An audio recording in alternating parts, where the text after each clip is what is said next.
जय जगन्नाथ। मु तपन तपन एस्ट्रोलोजी को आपण को स्वागत। वैदिक ज्योतिष शास्त्र अनुजाई ग्रहगुड़िक एक निर्दिष्ट समय रे राशि परिवर्तन करिथांती। ग्रहगुड़िकर एही राशि परिवर्तन को गोचर कहा जाए। चलित मई मास 19 तारिख ठारू वृष राशि रे गोचर रे तीनोटी बड़ महाग्रह रवि, बृहस्पति और शुक्र अवस्थान करुचंती एवं चलित मई मास 31 तारिख दिन राति रे बुध महाग्रह गोचर रे वृष राशि रे प्रवेश करने को जाउछंती।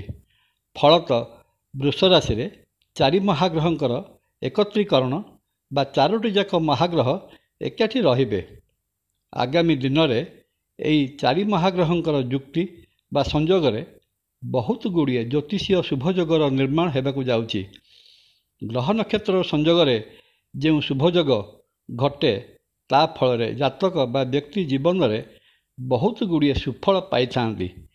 राशि और कुंडली अनुजाई कहीं कहीं प्रचुर धन अर्जन करथांती तो अन्य कहीं जीवन जीविका और चाकरी पाइबार समर्थ होइथांती। किए घर संसार करने को समर्थ होता है तो अन्य कहीं सुंदर घरटीए निर्माण करने को समर्थ होता है।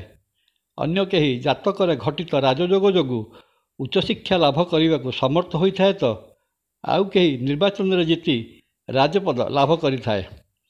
जातक बा गोचर रे घटित शुभफल व्यक्ति को रोगमुक्त कराई थाए तो कहीं कहीं मध्य ग्रह बल और दैव बल प्रभाव जीवन रक्षा करने को समर्थ हो पारि थांती। एई ग्रह गुड़िकर जोग बा शुभफल मनुष्य जीवन में वैप्लविक परिवर्तन आनिबारे बड़ महत्वपूर्ण भूमिका ग्रहण करिथाए।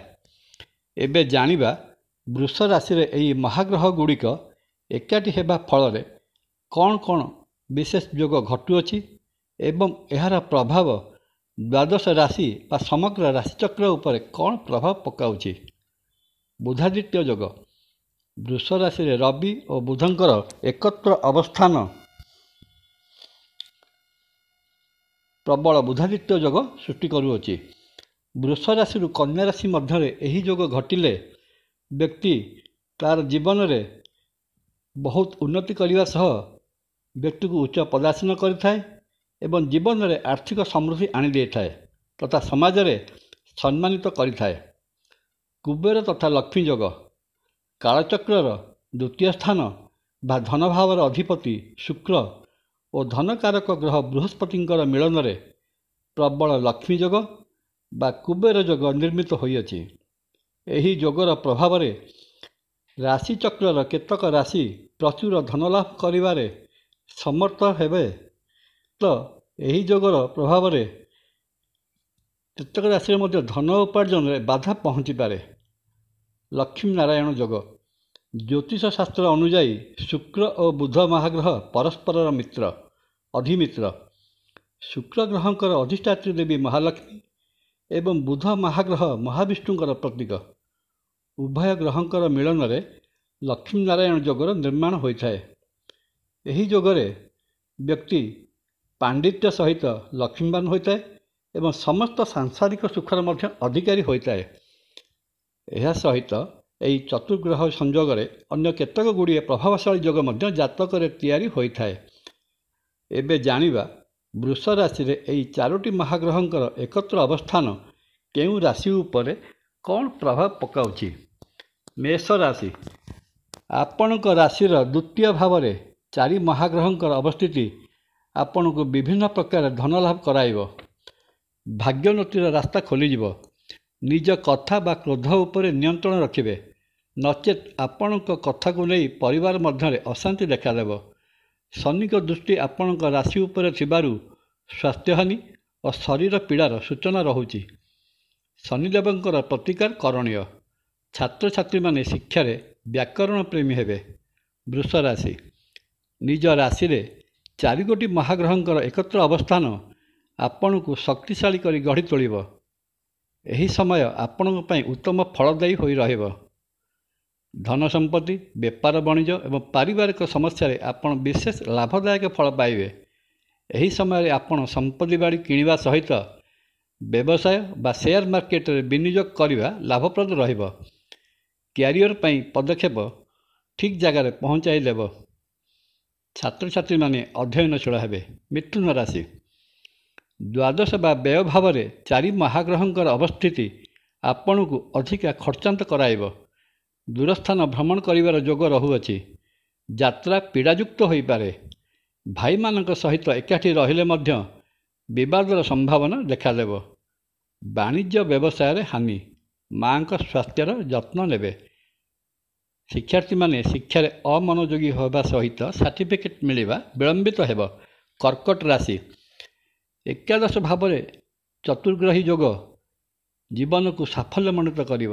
ଧନାଧିପ ଓ ଲାଭାଧିପଙ୍କର ଏକତ୍ର ଅବସ୍ଥାନ ତଥା ବୁଧାଦିତ୍ୟ ଯୋଗ ଆପଣଙ୍କ ଉପରେ ସମ୍ପୂର୍ଣ୍ଣ ସକାରାତ୍ମକ ପ୍ରଭାବ ପକାଇବା ସହିତ ଧନଧାନ୍ୟରେ ପ୍ରାଚୁର୍ଯ୍ୟତା ପରିଲକ୍ଷିତ ହେବ। ରାଜକୀୟ କର୍ମରେ ସମ୍ପୂର୍ଣ୍ଣ ସଫଳତା ଅର୍ଜନ କରିବେ। ଜନସାଧାରଣଙ୍କ ଠାରୁ ସମ୍ମାନ ମିଳିବ। ପରୀକ୍ଷାର୍ଥୀମାନେ ପରୀକ୍ଷାରେ କୃତିତ୍ୱ ଅର୍ଜନ କରିବେ। ସିଂହ ରାଶି ଦଶମ ଭାବସ୍ଥ 4 ମହାଗ୍ରହ ଆପଣଙ୍କୁ ରାଜସିଂହାସନରେ ବସାଇ ପାରନ୍ତି। ଅନ୍ୟ ଅର୍ଥରେ ନିର୍ବାଚନରେ ବିଜୟ ଲାଭର ପୂର୍ଣ୍ଣ ସମ୍ଭାବନା। ନୂତନ କର୍ମାରମ୍ଭ କରିପାରନ୍ତି କିମ୍ବା କର୍ମସ୍ଥଳୀରେ କିଛି ନୂତନତ୍ୱର ପ୍ରୟୋଗ କରିପାରନ୍ତି। ଧନ ସହିତ ମାନସମ୍ମାନ ଆପଣଙ୍କୁ ଜୀବନର ଶୀର୍ଷ ଶିଖରରେ ପହଞ୍ଚାଇପାରେ। ଶତ୍ରୁ ରହିବେ। ବିଶେଷତଃ ଜ୍ଞାନୀ ଲୋକମାନେ ଶତ୍ରୁତା ଆଚରଣ କରିପାରନ୍ତି। ଉଚ୍ଚତର ଶିକ୍ଷା ପାଇଁ ଛାତ୍ରଛାତ୍ରୀମାନେ ଆଗ୍ରହ ପ୍ରକାଶ କରିବେ। କନ୍ୟା ରାଶି ବୃହସ୍ପତିଙ୍କର ପଞ୍ଚମ ଦୃଷ୍ଟି ଆପଣଙ୍କ ରାଶି ଉପରେ। ଭାଗ୍ୟୋନ୍ନତିର ପ୍ରକୃଷ୍ଟ ସମୟ। ଧନ ଭାବର ଅଧିପତି ଶୁକ୍ର ନବମ ଭାଗ୍ୟ ଭାବରେ ବସି ଆପଣଙ୍କ ଧନର ଭଣ୍ଡାରକୁ ରୁଦ୍ଧିମନ୍ତ କରିବ। ଧନ ଉପାର୍ଜନର ଅନେକ ରାସ୍ତା ଦେଖାଦେବ। ଲକ୍ଷ୍ମୀ ନାରାୟଣ ଯୋଗର ସମ୍ପୂର୍ଣ୍ଣ ରାଜଯୋଗ ଆପଣଙ୍କ ରାଶି ପାଇଁ ଯୋଗକାରକ ହେଉଥିବାରୁ ରାଜନୀତି, ସାହିତ୍ୟ, ସମାଜସେବା ଆପଣଙ୍କ ପାଇଁ ବହୁତ ଅନୁକୂଳ ସାବ୍ୟସ୍ତ ହେବ। ଛାତ୍ରଛାତ୍ରୀମାନେ ସାହିତ୍ୟ ଓ କଳା ପ୍ରତି ଆଗ୍ରହ ପ୍ରକାଶ କରିବେ। ତୁଳା ରାଶି ଅଷ୍ଟମ ଭାବରେ 4 ଗ୍ରହଙ୍କର ଅବସ୍ଥିତି ଆପଣଙ୍କୁ ବିଦ୍ୱାନ ବା ପଣ୍ଡିତ ଓ ଜ୍ଞାନୀ ଲୋକଙ୍କ ପ୍ରତି ଆକର୍ଷିତ କରାଇବ।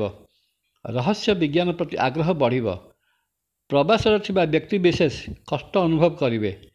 କାର୍ଯ୍ୟ ହାନି ଯୋଗୁଁ ମନ ମଧ୍ୟରେ କ୍ରୋଧ ଜାତ ହେବ। ସ୍ୱାସ୍ଥ୍ୟ ଖରାପ ରହିବା ସହିତ ଚକ୍ଷୁ ପୀଡ଼ା ହେବାର ବହୁତ ସମ୍ଭାବନା। ଧନହାନି ଓ ଧନଲାଭ ଉଭୟ ଦେଖାଦେଉଛି। ଛାତ୍ରଛାତ୍ରୀମାନେ ପରିଶ୍ରମ ତୁଳନାରେ କମ୍ ଫଳ ପାଇବେ। ବିଛା ରାଶି ବହୁତ ବନ୍ଧୁପ୍ରିୟ ହେବେ। ସାଙ୍ଗସାଥୀମାନଙ୍କ ସହିତ ଭ୍ରମଣରେ ଯିବାର ଯୋଜନା ତିଆରି ହେବ। ବାଣିଜ୍ୟ ବ୍ୟବସାୟରୁ ପ୍ରଚୁର ଧନ ଉପାର୍ଜନ ହେବ। ରାଜକୀୟ ସମ୍ମାନ ମିଳିବାର ପ୍ରବଳ ସମ୍ଭାବନା। ବହୁଦିନରୁ ଚାଲି ଆସୁଥିବା ପ୍ରେମ ସମ୍ପର୍କ ପରିଣୟ ବା ବିବାହରେ ପରିଣତ ହୋଇପାରେ। ଅବିବାହିତମାନଙ୍କ ପାଇଁ ସୁନ୍ଦର ବିବାହ ପ୍ରସ୍ତାବ ଆସିବ। ଛାତ୍ରଛାତ୍ରୀମାନେ ଉଚ୍ଚତର ଶିକ୍ଷା ପାଇଁ ସାଙ୍ଗମାନଙ୍କ ସହ ହଷ୍ଟେଲ ଅନ୍ୱେଷଣରେ ଯାଇପାରନ୍ତି। ଧନୁରାଶି ଧାଁ ଧପଡ଼ରେ ରାଜକୀୟ କାର୍ଯ୍ୟସିଦ୍ଧିର ସୂଚନା। ସାମାନ୍ୟ ବିଳମ୍ବରେ ଧନପ୍ରାପ୍ତି। ସରକାରୀ ଚାକିରି ଖୋଜୁଥିବା ପ୍ରାର୍ଥୀମାନଙ୍କ ପାଇଁ ସୁଖବର ମିଳିପାରେ। ବାଣିଜ୍ୟ ବ୍ୟବସାୟ କିଛି କାଳ ପାଇଁ ମାନ୍ଦା ଅବସ୍ଥାରେ ଗତି କରିବ। ଶତ୍ରୁ ହେବେ ଏବଂ ଆପଣ ଶତ୍ରୁ ଉପରେ ବିଜୟ ପ୍ରାପ୍ତ ମଧ୍ୟ କରିବେ। ମାଲି ମକଦ୍ଦମାରେ ଜଡ଼ିତ ନହେଲେ ଭଲ। ଛାତ୍ରଛାତ୍ରୀ ଶିକ୍ଷାରେ ଅମନୋଯୋଗୀ ହେବେ। ମକର ରାଶି ଲକ୍ଷ୍ମୀ ନାରାୟଣ ଯୋଗ, କୁବେର ଯୋଗ ଏବଂ ବୁଧାଦିତ୍ୟ ଯୋଗ ଆପଣଙ୍କ ରାଶିର ଭାଗ୍ୟଭାବର ଭାଗ୍ୟଭାବ ଅର୍ଥାତ୍ ପଞ୍ଚମ ସ୍ଥାନରେ ଘଟୁଥିବାରୁ ଆପଣ ଏହିସବୁ ଯୋଗ ସୁଫଳ ଅଧିକ ମାତ୍ରାରେ ପାଇବେ। ପ୍ରବଳ ଧନାଗମ ସହିତ ଭାଗ୍ୟ ପ୍ରତି ମୁହୂର୍ତ୍ତରେ ଆପଣଙ୍କୁ ସାଥ ଦେବ। ପ୍ରେମ ବା ବିବାହ ପାଇଁ ସୁନ୍ଦର ସମୟ ସୃଷ୍ଟି ହୋଇଛି। ସ୍ୱାସ୍ଥ୍ୟ ଭଲ ରହିବ। ସନ୍ତାନମାନଙ୍କ କୃତିତ୍ୱରେ ଆପଣ ଖୁସି ରହିବେ। ଛାତ୍ରଛାତ୍ରୀମାନେ କୃତିତ୍ୱର ସହ ଶିକ୍ଷା ଅର୍ଜନ କରିବେ। କୁମ୍ଭ ରାଶି ଚତୁର୍ଥ ଭାବରେ 4 ଗ୍ରହ ଆପଣଙ୍କୁ ବନ୍ଧୁପ୍ରେମୀ କରାଇବ। ଅର୍ଥଲାଭର ସୂଚନା। ମାତାଙ୍କଠାରୁ ଉପହାର ପାଇବେ ଏବଂ ମାତୃଭକ୍ତ ହେବେ। ଯାନବାହନ କ୍ରୟ କରିପାରନ୍ତି। ରାଜକୀୟ କାର୍ଯ୍ୟ ନିଷ୍ଫଳ ହେବା ସମ୍ଭାବନା ଅଧିକ। ଗରମ ଦିନରେ ମଧ୍ୟ ଥଣ୍ଡାକାଶ ରୋଗର ପ୍ରାଦୁର୍ଭାବ ଦେଖାଦେବ।